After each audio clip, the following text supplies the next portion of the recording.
El título del mensaje esta mañana tiene que ver con considerad cuán grande es Cristo.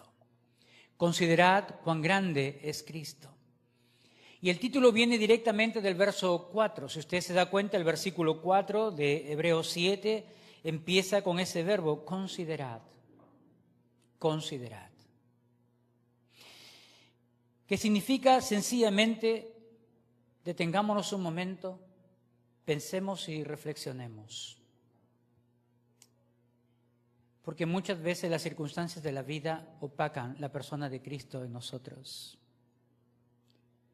A veces nos detenemos tanto en las cosas que vivimos y eso nos deja ver, no nos deja ver al Dios que tenemos, aquel que gobierna sobre nuestras vidas. Y nos desalentamos y nos desanimamos, y por eso quiera Dios que esta mañana, al mirar estos versículos, todos salgamos de este lugar plenamente convencidos que Cristo es suficiente para nosotros, que todo podemos en Cristo que nos fortalece, como decía el apóstol Pablo. Así que vamos a tener nuestras Biblias abiertas ahí en el capítulo 7, 1 al 10 del libro de Hebreos. Ahora, hermanos, todos somos conscientes que buscamos en muchas maneras tener seguridad en la vida. Sí, vivimos una época donde como personas buscamos seguridad en muchas cosas. Algunos buscan seguridad en las cosas materiales, en el dinero. Otros buscan seguridad en su religión.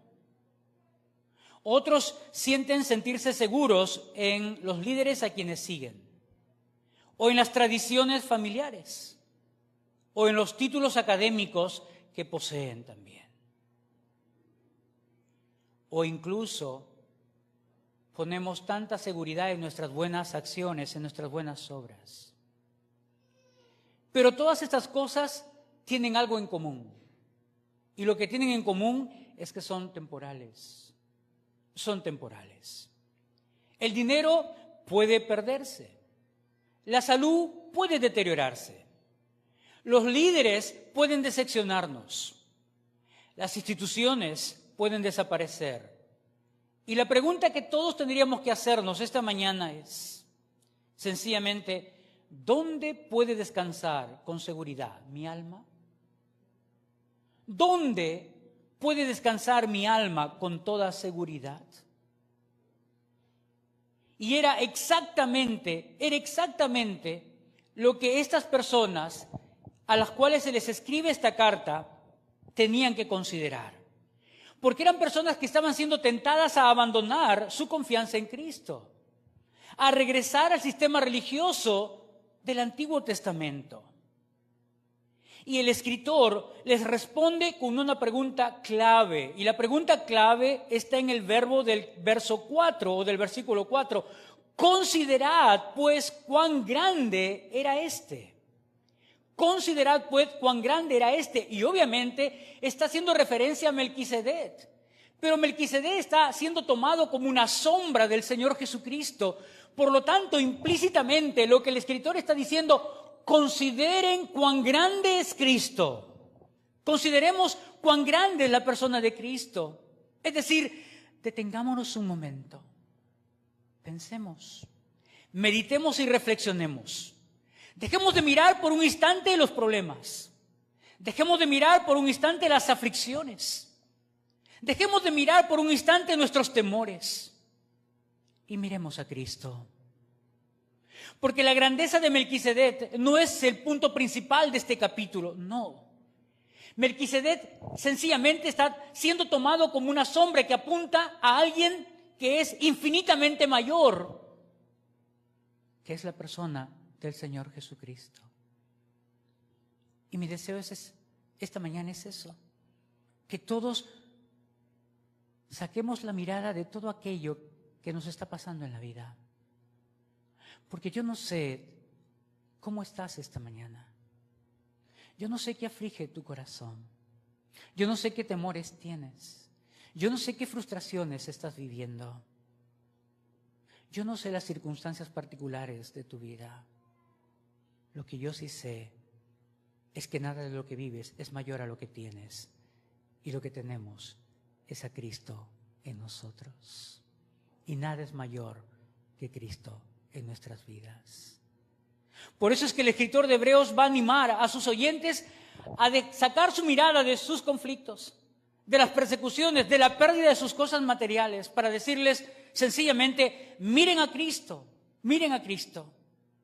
porque no hay nada mayor que el Señor Jesús. No hay nadie más grande que el Señor Jesús para nosotros. Por eso me parece que lo que nos proponen estos 10 versículos es lo siguiente. Y escuche bien, porque por ahí va a ir el mensaje esta mañana. Esta es la proposición.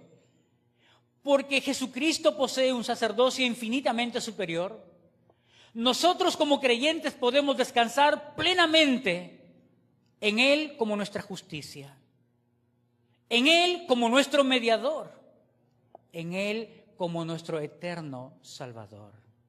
¿Escuchó bien? Como creyentes podemos confiar en Jesús como nuestra justicia, Jesús como nuestro mediador perfecto y Jesús como nuestro Salvador eterno.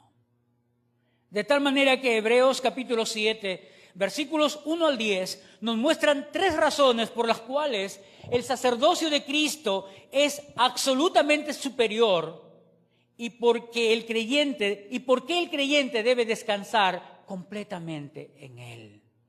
Y por qué nosotros debemos descansar completamente en el Señor Jesús. Y hermanos, como he dicho,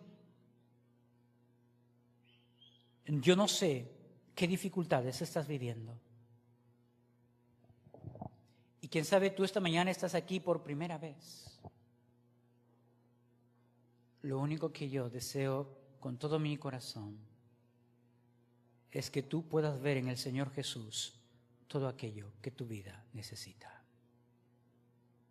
Que Él es suficiente para todo lo que tú vives.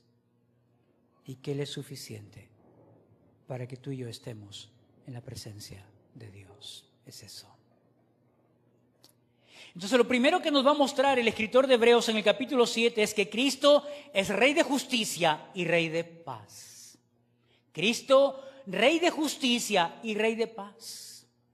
Dicen los versículos 1 al 3 lo siguiente, y específicamente vamos a poner nuestra mirada en el verso 2, y aunque luego cuando estemos en el segundo punto vamos a volver a los primeros 3 versículos de este capítulo 7, pero vamos a situar nuestra mirada en el verso 2, porque ahí hay 2 títulos que el escritor le asigna a Melquisedec, tomando a Melquisedec del capítulo 14 del libro de Génesis en el Antiguo Testamento. Pero dice así los primeros 3 versículos. Porque este Melquisedec, rey de Salem, sacerdote del Dios Altísimo, que salió a recibir a Abraham, que volvía de la derrota de los reyes, y le bendijo, a quien asimismo dio Abraham los diezmos de todo, cuyo nombre significa primeramente Rey de Justicia y también Rey de Salem, esto es, Rey de Paz. Sin padre, sin madre, sin genealogía, que ni tiene principio de días ni fin de vida, sino hecho semejante al Hijo de Dios, permanece sacerdote para siempre. Melquisedec repentinamente aparece en el libro de Génesis, capítulo 14. Puede acompañarme a ver Génesis 14 y miren los versículos 17 al 20.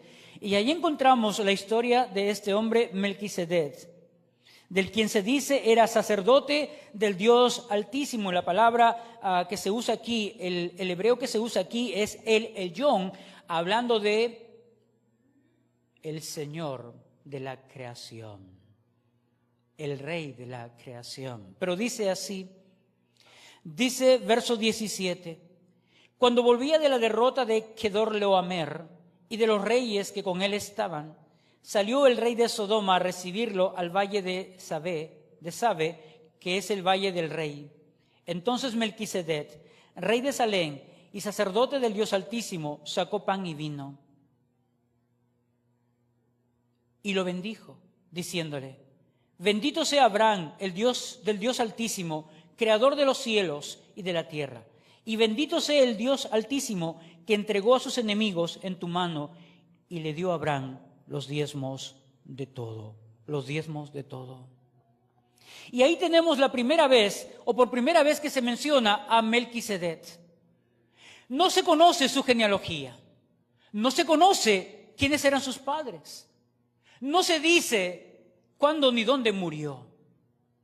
Y el Espíritu Santo usa este silencio para presentar a Melquisedec como una sombra profética del Señor Jesús, como una figura profética de la persona del Señor Jesucristo. Lo que el escritor de Hebreos va a resaltar son los dos títulos que notamos en el versículo 2. Melquisedec significa rey de justicia. Rey de justicia. Ahora, no es casualidad la necesidad, porque la necesidad más profunda del ser humano es la justicia delante de Dios. La Escritura declara: no hay justo ni aun uno. Esa es la condición del ser humano. No hay justo ni aun uno. Todo lo que el hombre pueda hacer sin Dios, sencillamente no es agradable a los ojos de Dios. El profeta Isaías, hablándole al pueblo judío, hablándole de su condición delante de Dios, va a decir que todas sus obras eran como trapos de inmundicia. Mira lo que dice el Salmo 14. El Salmo 14, los versículos 2 y 3, dicen lo siguiente, hablando de la mirada de Dios sobre la creación y específicamente sobre la condición del ser humano. Va a decir lo siguiente: Jehová miró desde los cielos sobre los hijos de los hombres para ver si había algún entendido que buscara a Dios. Y el verso 3, todos se desviaron a una, se han corrompido, no hay quien haga lo bueno, no hay ni siquiera uno. Y esa es la condición del hombre sin Dios. Esa es la condición de todo ser humano que viene a este mundo sin Dios. El apóstol Pablo, más adelante en el libro de Romanos, en el capítulo 3 y el verso 10, va a decir exactamente lo mismo, encerrando así la condición de toda la humanidad delante de Dios. Versículo 10 del capítulo 3 de Romanos dice: como está escrito, no hay justo ni aun uno. No hay justo ni aun uno. Todos estamos en esa misma condición, y por estar en esa misma condición, más tarde el apóstol Pablo en el capítulo 3 de Romanos va a decir que todos estamos destituidos de la gloria de Dios. Que no hay nadie que pueda tener comunión con Dios sin antes haber rendido su vida a Cristo. Que todo ser humano en su aspecto natural, en su condición natural, viene desarraigado de la presencia de Dios. No tiene comunión con Dios. No puede estar en la presencia de Dios por su naturaleza de pecado, por su condición de pecador. Por eso, el más grande problema del ser humano es la justicia delante de Dios, porque no hay justo ni aun uno, dice la Escritura. Así que el problema principal del ser humano no es económico, tampoco es emocional. Su problema principal es espiritual, su problema fundamental es moral. Somos pecadores delante de un Dios que es santo, y que antes de que pueda dar paz al ser humano, debe resolver el problema de la culpa. Por eso es que se presenta a Cristo como Rey de justicia, porque en la cruz Él cargó con nuestros pecados, porque recibió el castigo que nosotros merecíamos, porque satisfizo la justicia de Dios. Como dice Romanos, versos 24 y 26 de Romanos 3, dice así: siendo justificados gratuitamente por su gracia, mediante la redención que es en Cristo Jesús, a quien Dios puso como propiciación por medio de la fe en su sangre, para manifestar su justicia, a causa de haber pasado por alto en su paciencia los pecados pasados, con la mira de manifestar en este tiempo su justicia, a fin de que Él sea el justo y el que justifica al que es por la fe en Jesús. No había otra manera de acercarnos a Dios. No había otra manera de satisfacer la justicia de Dios. Fue Jesús quien pudo satisfacer la justicia de Dios, porque en Jesús hay verdadera justicia. Él es el Rey de justicia, porque vivió justamente. Primera de Pedro, capítulo 2, nos deja ver esa realidad en la vida del Señor Jesucristo. Mira lo que dice el verso 22 de Primera de Pedro, capítulo 2. Dice, el cual no hizo pecado, ni se halló engaño en su boca, hablando de la persona del Señor Jesucristo. Él vivió perfectamente en justicia. Él es el que nos justifica de pecado, como hemos leído en Romanos capítulo 3, versos 24 y 26. Jesús es verdadero Rey de justicia. Es el que en Él Dios nos justifica de nuestros pecados. De tal manera que la cruz no simplemente es una demostración del amor de Dios por nosotros, no. La cruz nos deja ver la manera en que Dios satisfizo su justicia. Cristo pagó toda la deuda, toda. No pagó parte de la deuda, la pagó toda. Como dice 2 de Corintios, capítulo 5 y el verso 21. Dice así Pablo, hablándole a los Corintios, en el capítulo 5 y el verso 21, dice exactamente lo siguiente. El que no conoció pecado, por nosotros lo hizo pecado, para que fuésemos hechos justicia de Dios en él. Nadie, absolutamente nadie, puede acercarse a Dios en su condición si no tiene su vida en Cristo. Sencillamente, Dios puso a nuestro favor la justicia de Cristo. Y por eso nosotros podemos acercarnos a Dios. Por eso es que podemos tener comunión con Dios. En el Antiguo Testamento, el profeta Isaías lo dijo de esta manera en Isaías 53 y el verso 11. Hablando del sacrificio de Cristo en la cruz, dice lo siguiente, hablando de su justicia en la cruz, dice, verá el fruto de la aflicción de su alma y quedará satisfecho. Por su conocimiento justificará a mi siervo, justo a muchos, y llevará las iniquidades de ellos. No había otra manera de justificar al ser humano. La Escritura determinaba desde el Antiguo Testamento que sin derramamiento de sangre no había perdón de pecados. De tal manera que en Cristo se cumple perfectamente el título Rey de Justicia, que significa, o que es el significado del nombre Melquisedec, Rey de Justicia. En Jesús tenemos verdadera justicia. Por eso es que como creyentes podemos estar seguros. La justicia que Dios exige es la misma justicia que Cristo provee para nosotros. Pero luego la Escritura dice que Melquisedec también es rey de Salem, y Salem significa que es rey de paz. Porque después de haber satisfecho la justicia de Dios, viene la paz. Primero fue la justicia y como resultado trajo la paz. Nunca al revés, nunca al revés. Aunque el mundo busca paz, pero sin resolver el problema del pecado. El mundo quiere tranquilidad, pero sin arrepentimiento. El mundo quiere las bendiciones de Dios, pero sin obediencia, sin santidad. El mundo quiere un lugar en el cielo, pero sin cruz. Pero Dios no obra así. Dios dice, justificado pues por la fe, tenemos paz para con Dios. ¿Sabe qué tremendo es este versículo? Porque si ha puesto atención, el apóstol Pablo no dice, tendremos paz. No habla en tiempo futuro, habla en tiempo presente. Dice, tenemos paz, tenemos paz. Es una realidad presente para el creyente. El creyente ya no está bajo condenación. El Hijo de Dios ya no está bajo condenación. Ya no somos enemigos de Dios. Ya no vivimos bajo la ira de Dios. Hemos sido reconciliados con Dios por medio de Cristo, por medio de Cristo. Cristo es nuestra justicia. Cristo entonces también es nuestra paz, nuestra paz. Por eso el Señor Jesús dice, en el mundo tendréis aflicción, pero confiad, yo he vencido al mundo. Mi paz os dejo, mi paz os doy. Yo no la doy como el mundo la da.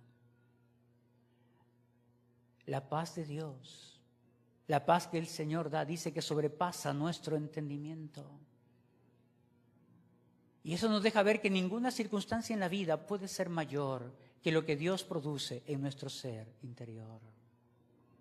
Por eso decía esta mañana, si nos ponemos a mirarnos a nosotros mismos, si ponemos a mirar las circunstancias que estamos viviendo, nos desenfocamos de la persona de Cristo. Y al desenfocarnos de la persona de Cristo, nos llenamos de frustración, nos llenamos de temor, nos llenamos de ansiedad, nos llenamos de desesperación.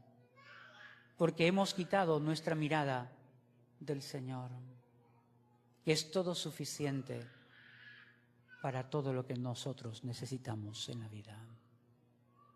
Él es Rey de justicia, Él es Rey de paz. ¿Tienes paz? Entonces tienes a Cristo. ¿Te has arrepentido de tus pecados? Si has creído en Cristo para salvación, entonces tienes comunión con Dios. ¿No tienes paz? No tienes a Cristo. ¿No te has agarrado fuertemente de la justicia del Señor? Tampoco tienes comunión con Dios. Y por eso, quién sabe, sientes todo lo que sientes esta mañana. Pero recuerda, Cristo, Rey de justicia, Cristo, Rey de paz también. Y ambas cosas es producto de la obra de Cristo para nuestra salvación. Y Melquisedec era sombra del Señor Jesús. El escritor toma Génesis 14 y el Salmo 110, específicamente el verso 4, para notar que el cumplimiento de estos dos argumentos proféticos tiene su cumplimiento en la persona de Cristo. Cristo es nuestro Rey de justicia, nuestro Rey de paz. ¿Sabes qué decía Spurgeon? Spurgeon decía lo siguiente: Melquisedec aparece solo por un momento en la historia. Melquisedec aparece solo por un momento en la historia. Pero ese momento basta para señalar a Cristo. Basta para señalar a Cristo. Dios escribió muy poco acerca de Melquisedec para que toda la atención no recayera en Melquisedec, sino en aquel a quien representaba. Melquisedec es una sombra. Cristo es la realidad. La grandeza de Melquisedec radica únicamente en que apunta a la persona de nuestro Señor Jesucristo. Por esa razón está la historia de Melquisedec en la Biblia, porque era sombra de alguien mucho mayor. Era sombra del Señor Jesús. Si quisiéramos aplicar esta verdad a nuestras vidas, esta verdad de que Jesucristo es verdadero Rey de paz, o verdadero Rey de justicia y Rey de paz, diríamos lo siguiente: muchos de nosotros como creyentes vivimos como si Dios todavía estuviera enojado con nosotros. Que cada vez que fallamos nos lleva a pensar que Dios ya no nos ama, o que Dios ya no nos recibe, o que Dios ya se cansó de mí. Pero si hemos confiado en Cristo, en que Dios nos mira a través de Él y nos acepta a través de Él, entonces nuestra confianza no descansa en lo que hacemos, sino descansa en la justicia perfecta de Cristo. Ahí descansa nuestra confianza. De tal manera que cuando Satanás nos recuerda que somos pecadores, o nos recuerde algún pecado, entonces recordemos la cruz, porque ahí pagó el Señor por nuestros pecados. Que cuando nuestra conciencia nos acuse, entonces miremos a Cristo. Porque la seguridad del creyente no está en lo que siente, sino en lo que Cristo hizo por nosotros. Recuerda bien, tu seguridad no está en lo que tú sientes. Nuestra seguridad descansa en lo que Cristo hizo por nosotros. Ahí está nuestra seguridad. Ahí están nuestras convicciones. Ahí están nuestras certezas en la vida, en lo que Cristo hizo por nosotros. Miremos ahora los versos 4 al 7, los versículos 4 al 7. Y lo que vamos a encontrar aquí es la siguiente verdad: que Cristo es el sumo sacerdote que está por encima de todo. Que Cristo es el sumo sacerdote que está por encima de todo. Mira lo que dicen los versículos 4 al 7. Considerad, pues, cuán grande era éste, a quien aún Abraham, el patriarca, dio diezmos del botín. Ciertamente, los que de entre los hijos de Leví reciben el sacerdocio tienen mandamiento de tomar del pueblo los diezmos, según la ley. Es decir, de sus hermanos, aunque estos también hayan salido de los lomos de Abraham.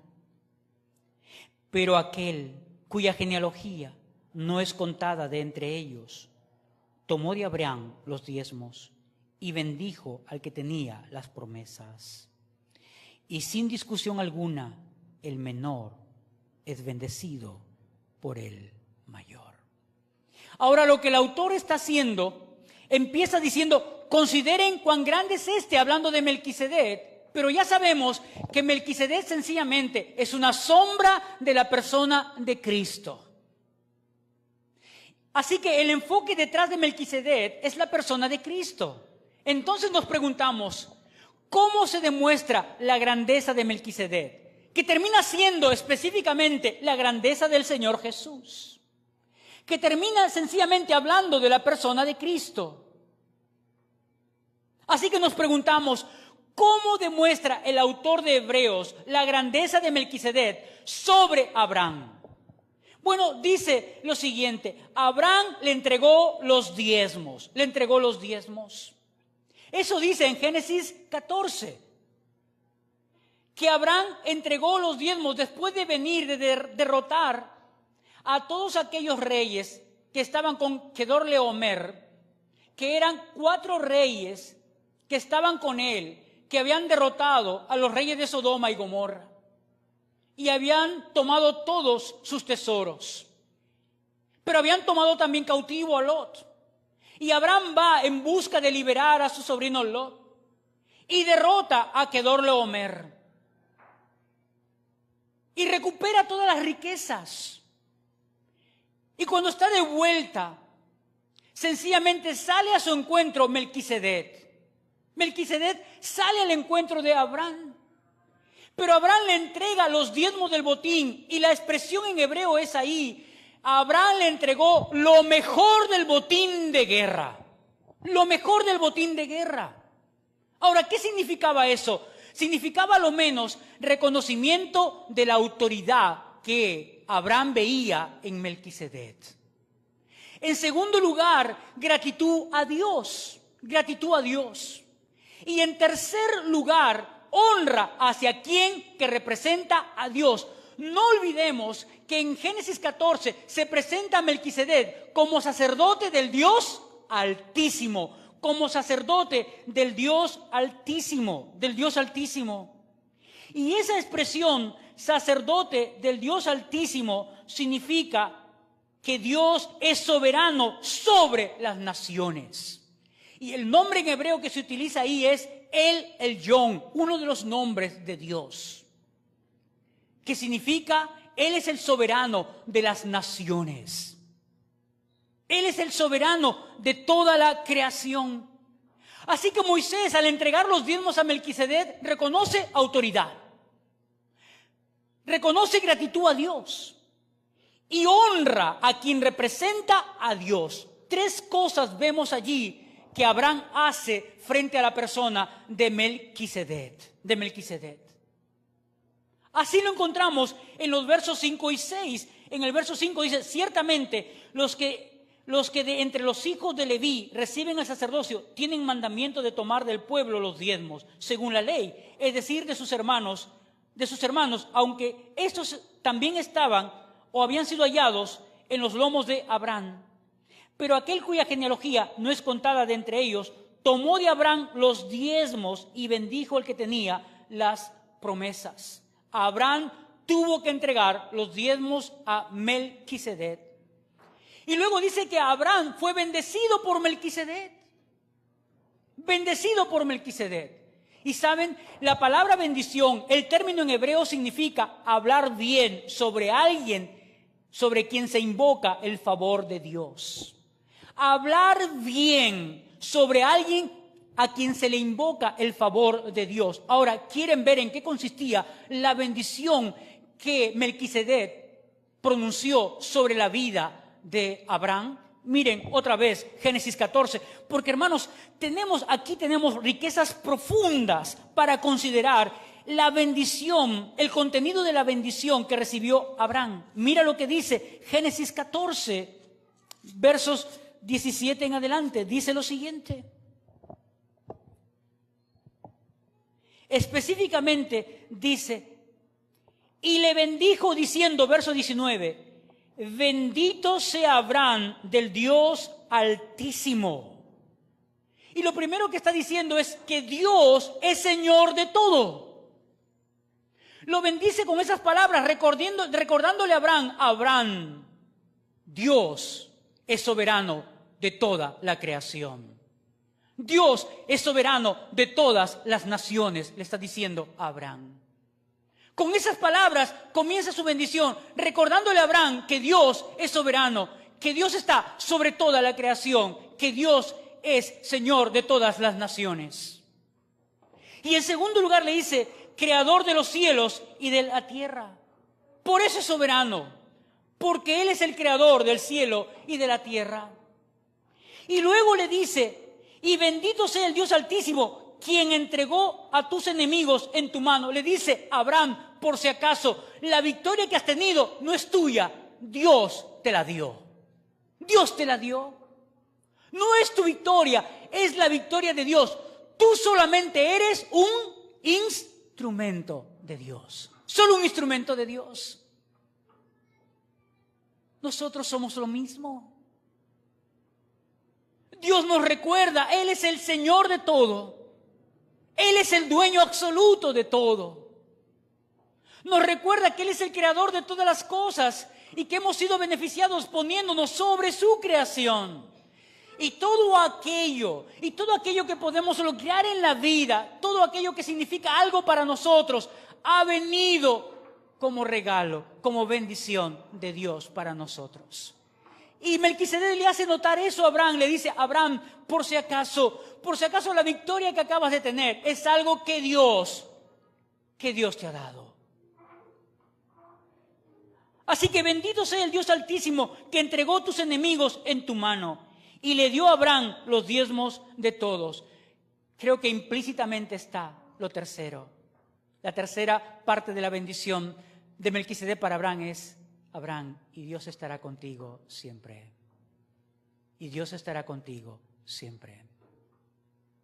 ¿Qué es lo mismo que Dios hace con nosotros también? Porque al estar en Cristo, entonces Dios está con nosotros siempre. Siempre. Que no hay ningún momento, no hay ningún instante en la vida que la bendición de Dios no esté sobre nosotros.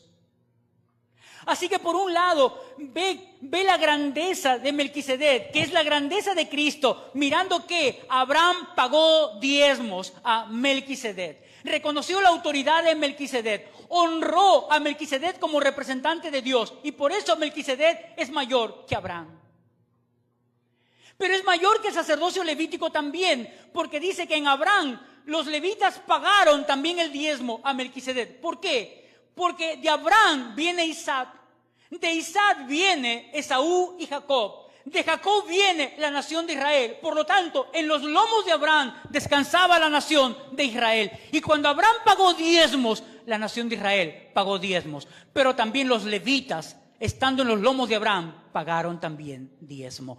Por lo tanto, aquí hay una segunda razón de por qué Cristo es mayor que Abraham, mayor que el sacerdocio levítico, porque en Abraham los levitas, siendo los sacerdotes, siendo los mediadores, pagaron también diezmos a Melquisedec. Y con eso estaba mostrando que el ministerio sacerdotal de Melquisedec era mayor que el ministerio sacerdotal levítico. Y si Melquisedec es sombra de Cristo, Cristo es mayor que el ministerio de los sacerdotes levitas. Eso es lo que nos está diciendo. Cristo es mayor que Abraham. Porque mira el verso 4, considerar pues cuán grande era este, a quien aún Abraham, patriarca, padre de la nación, dio diezmos del botín. Y cuando habla de padre de la nación, pagando diezmos, implícitamente está diciendo, aún Cristo o Abraham es inferior a Cristo. Abraham es inferior a Cristo. Abraham es inferior a Melquisedec. Y como Melquisedec es sombra del Señor Jesucristo, entonces Cristo es mayor que la figura de Abraham también. Y por eso lo que tenemos en el verso 7 dice, y sin discusión alguna, el menor es bendecido por el mayor. Y entonces entre Melquisedec y Abraham, ¿quién era el mayor? Melquisedec. Y Melquisedec es sombra del Señor Jesús.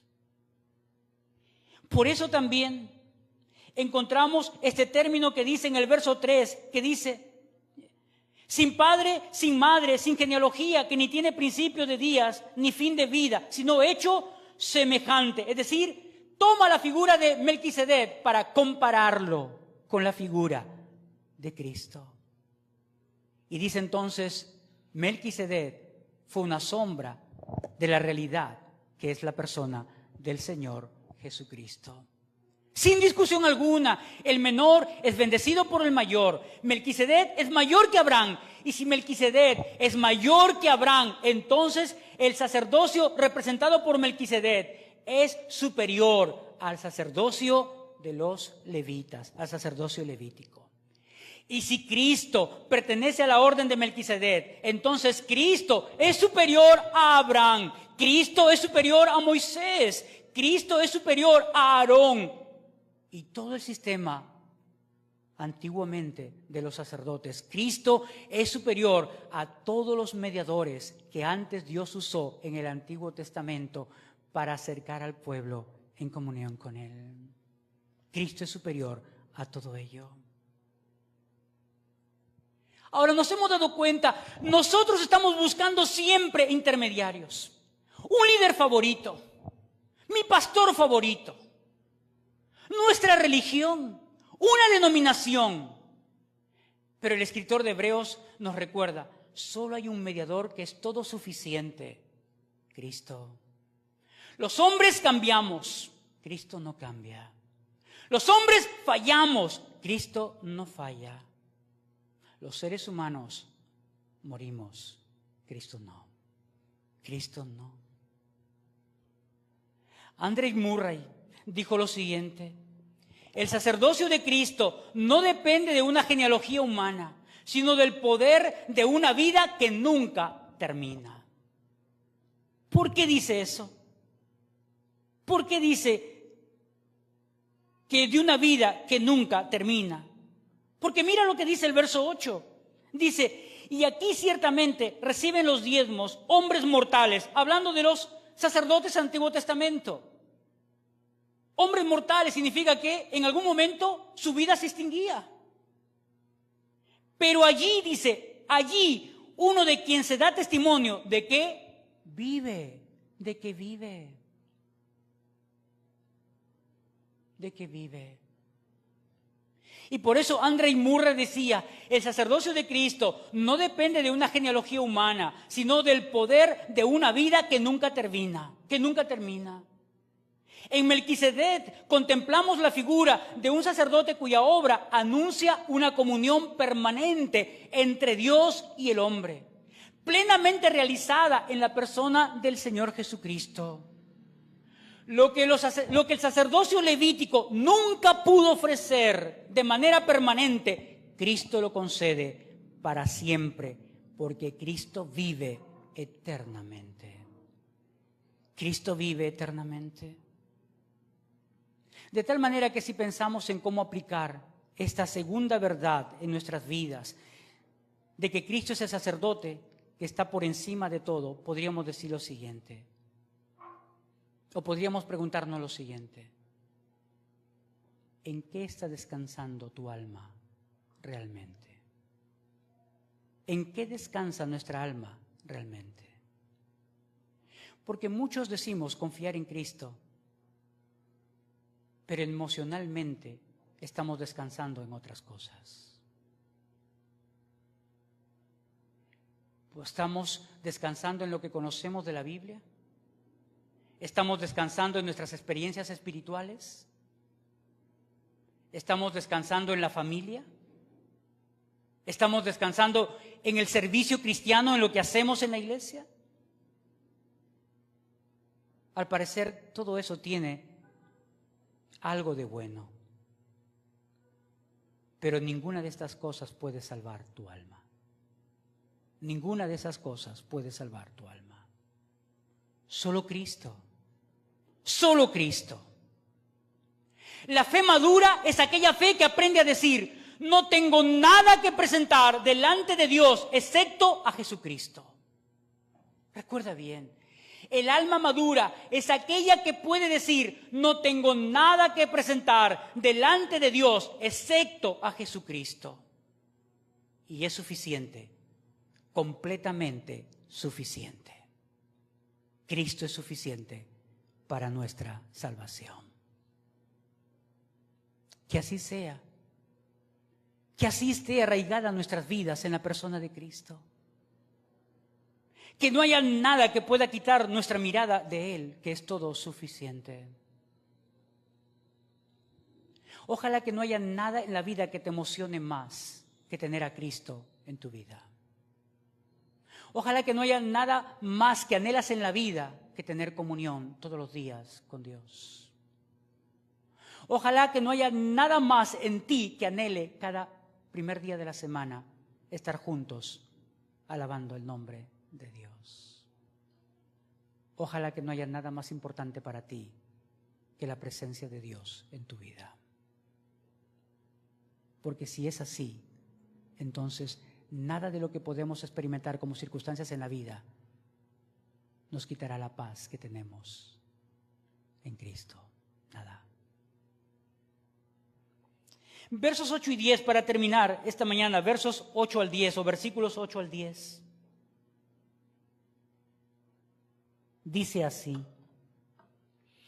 y aquí ciertamente reciben los diezmos hombres mortales, pero allí uno de quien se da testimonio de que vive. Y por decirlo así, en Abraham pagó el diezmo también Leví, que recibe los diezmos. Verso 10. Porque aún estaba en los lomos de su padre cuando Melquisedec le salió al encuentro. Y hermanos, estos versículos es el punto culminante de esta sección de los versos 1 al 10, de los versículos 1 al 10. Nos hace recordar que los sacerdotes levitas que venían de la tribu de Leví tenían la mala costumbre de morirse, como todos nosotros tenemos la mala costumbre de que en algún momento vamos a morir, vamos a salir de este mundo. Uno tras otro iba muriendo. Su ministerio era sencillamente temporal, el ministerio sacerdotal levítico era sencillamente temporal. Cada generación necesitaba nuevos sacerdotes. Pero Melquisedec aparece en el relato bíblico sin registro de muerte, específicamente para señalar proféticamente a Cristo. Hermanos, mira el verso 3. Sin padre, sin madre, sin genealogía, que ni tiene ni principio de días, ni fin de vida. Ahora te pregunto, ¿Melquisedec es un ser humano como nosotros? ¿Tenía que tener padres? Sí. ¿Tenía que tener descendencia? Sí. ¿Tenía que haber algún momento en que murió? Sí. Pero ¿sabes? Lo interesante es que ninguno de esos datos se registran en la Biblia. No hay registro de su genealogía. No hay registro de su descendencia.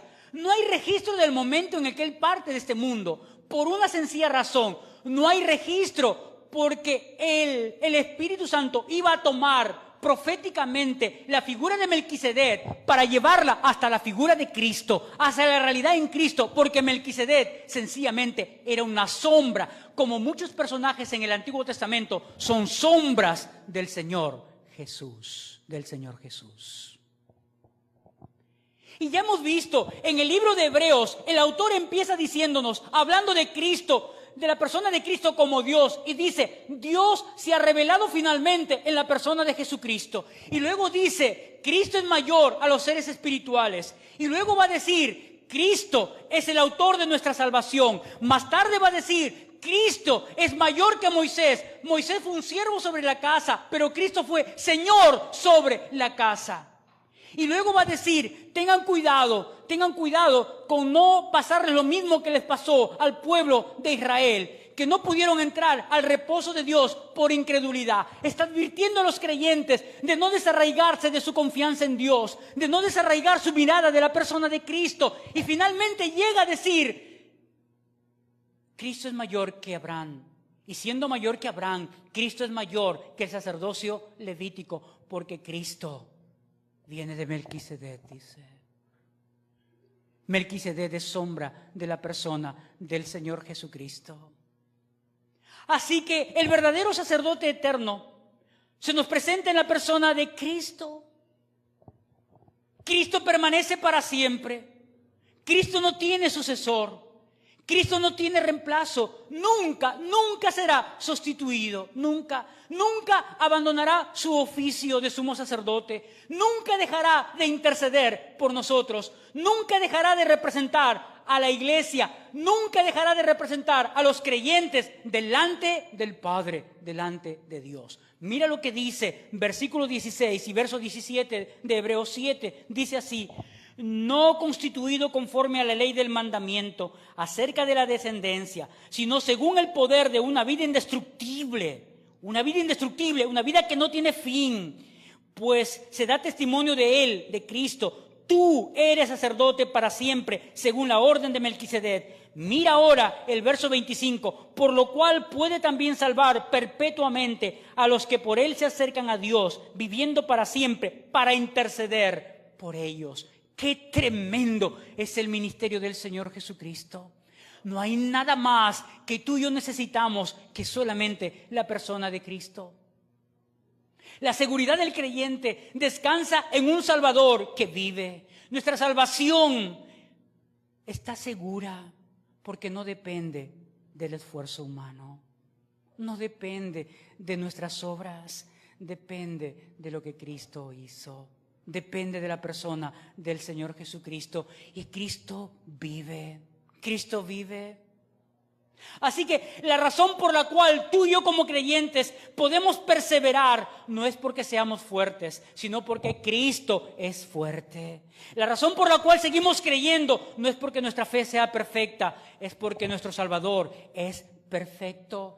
Cuando Pedro cayó, Cristo lo sostuvo. Cuando Tomás dudó, Cristo lo sostuvo. Cuando todos huyeron, cuando Jesús estaba siendo apresado, Cristo lo sostuvo. Y sabes, Cristo también sigue sosteniendo su iglesia ahora. Y nosotros somos su iglesia. Tú y yo somos miembros del cuerpo de Cristo. Él es la cabeza. Y sabes, mira lo que hace como cabeza el Señor. Mira lo que hace.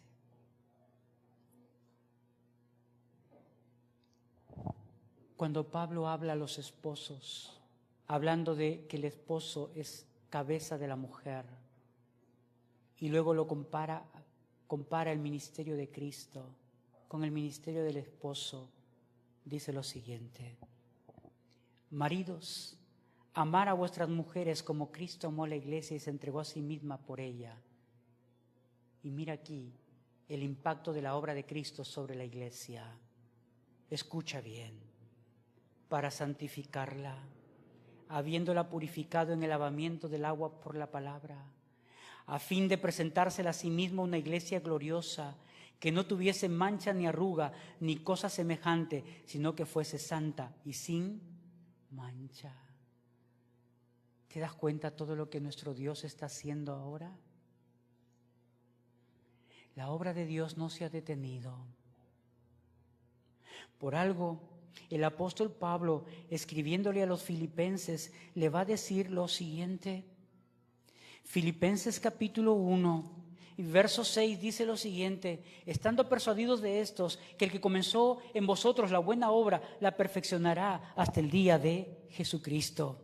Lo que está diciendo es que el Señor nunca deja de trabajar en nuestras vidas. Nunca. Miren lo que dice el apóstol Pablo en 1 Corintios capítulo 1 y el verso 18. Y dice lo siguiente: porque la palabra de la cruz es locura a los que se pierden. Sí, sí.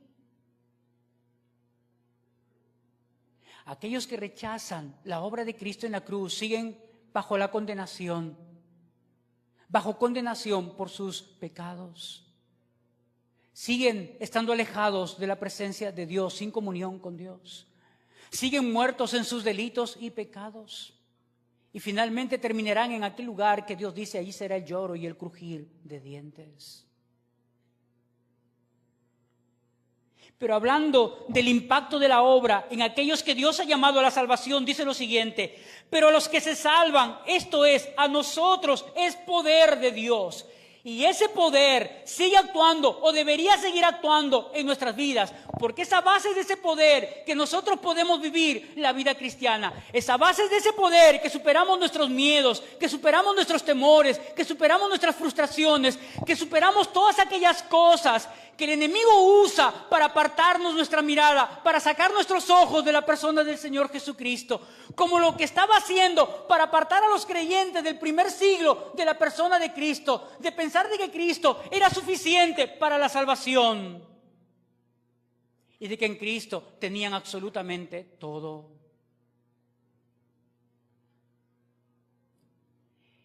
Este poder que habla el apóstol Pablo en el verso 18 del capítulo 1 de 1 de Corintios, es ese poder que debe estar activo en la vida de todos nosotros que decimos ser hijos de Dios. Tenemos que mirar muy adentro de nosotros y ver si el poder de Dios sigue activo en nuestra vida. Si está ahí en nosotros. Lloyd Jones decía lo siguiente: la fe cristiana descansa en una persona perfecta que posee un sacerdocio perfecto. Escucha bien. La fe cristiana descansa en una persona perfecta que posee un sacerdocio perfecto. Nuestra seguridad nunca depende de nosotros, sino de aquel que intercede perpetuamente por nosotros. Y como hemos leído en el verso 25 de Hebreos 7, dice que Jesucristo dice: por lo cual puede también salvar perpetuamente a los que por Él se acercan a Dios, viviendo siempre para interceder por ellos. Viviendo siempre para interceder por ellos. Nuestra seguridad nunca depende de nosotros, depende de la intercesión de Cristo por nosotros. ¿Cómo aplicamos esto a nuestras vidas? Y creo que la aplicación es la siguiente. Quién sabe estás esta mañana aquí cansado, muy cansado. Quién sabe estás luchando con algún pecado en tu vida. Quién sabe tienes dudas. O quién sabe estás lleno de temores. Quién sabe hay una tristeza profunda en tu corazón. Quién sabe esta mañana te sientes débil espiritualmente hablando. Pero el escritor de Hebreos nos ha dicho Cristo sigue vivo. Cristo sigue reinando. Cristo sigue intercediendo. Cristo sigue sosteniendo a los suyos.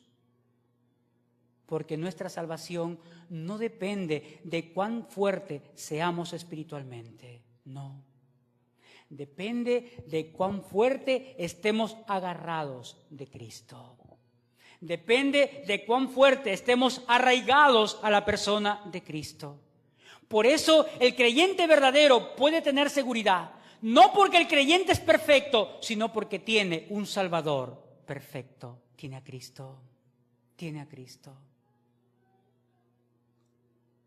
Recuerda entonces, Hebreos capítulo 7, versículos 1 al 10, nos invita a hacer una sola cosa: considerar cuán grande es la persona de Cristo. Y hemos visto 3 verdades gloriosas esta mañana. Hemos visto, Cristo es el Rey que nos da su justicia y paz. Cristo es el sacerdote que está por encima de todo. Cristo es el sumo sacerdote que vive para siempre.